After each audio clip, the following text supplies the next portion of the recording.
एक लड़के की विचित्र लव स्टोरी। एक अमीर लड़का था, उसे एक गरीब किसान की लड़की से प्यार हो गया। लड़की सुंदर होने के साथ साथ काफ़ी समझदार थी। एक दिन जब लड़के ने उस लड़की को बताया कि वह उससे प्यार करता है और उससे शादी करना चाहता है, तो लड़की ने कुछ सोचने के बाद उस लड़के को शादी करने से इनकार कर दिया, क्योंकि वह गरीब परिवार से रिश्ता रखती थी।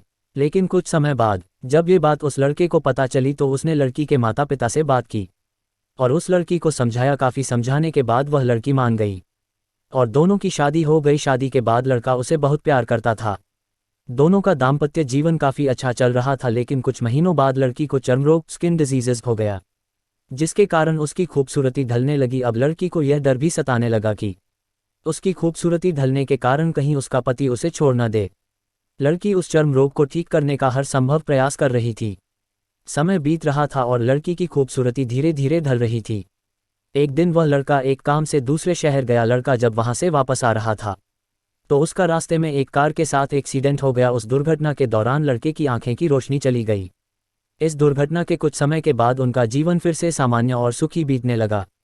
वह लड़की चर्मरोग की वजह से दिन प्रतिदिन कमजोर और बदसूरत होती गई, लेकिन पति अंधा होने के कारण उनका दाम्पत्य जीवन ठीक चलता रहा और दिखाई न देने के कारण वह लड़का उससे पहले की तरह प्यार करता रहा। कुछ सालों बाद बीमारी के कारण उस लड़की की मृत्यु हो गई।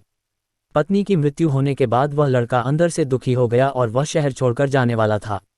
तभी उसके पड़ोसी ने उसे सांत्वना देते हुए कहा, अब आप तो अपनी पत्नी के बिना अकेले पड़ जाएंगे, वह आपका काफ़ी ख्याल रखती थी, अब आपका जीवन अंधकार में कैसे व्यतीत होगा। तब उस लड़के ने अपने पड़ोसी की ओर देखा और गहरी सांस लेते हुए कहा, मैं कभी अंधा था ही नहीं, लेकिन मैं यह सोचकर अंधे होने का नाटक करता रहा कि कहीं मेरी पत्नी को उसकी बीमारी और बदसूरती के कारण यह ना लगे कि मैं उससे प्यार नहीं करता।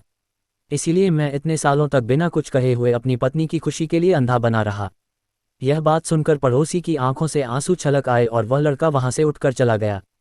अगर आप जीवन भर खुश रहना चाहते हैं तो आप लोगों की कमियों की तरफ ही नहीं, उनकी खूबियों की तरफ भी गौर करिए, आपका जीवन आसान हो जाएगा। अगर हमारी कहानी आपको अच्छी लगी तो हमारे चैनल को लाइक और सब्सक्राइब करें।